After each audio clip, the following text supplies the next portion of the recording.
Now, if you're storing your regulators for months on end, it's best to plan a service for them well before their next use.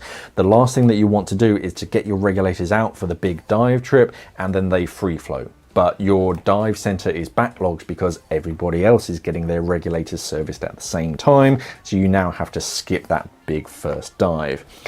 Ask your dive center a good month or two ahead of your next dive trip so that you have time to get your regulators into them, for them to get hold of any particular parts that they may need, because they might have to order in some unusual replacement part above and beyond the standard service kits.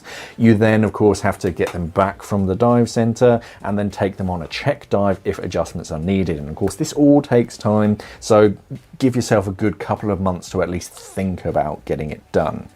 Remember that regulators can often bed in after their first use, after a service, because the parts are all just starting to move again, the lubricants are getting in the right place, and they might need a little bit of a tweak before actually working. And it's best that you take them on a shallow, easy dive at first, instead of course, like a week-long liveaboard in the middle of the ocean with limited spare parts and tools. So take them on a check dive, and then if they need to, you can take them back to the dive center and they can give them a little tweak if required.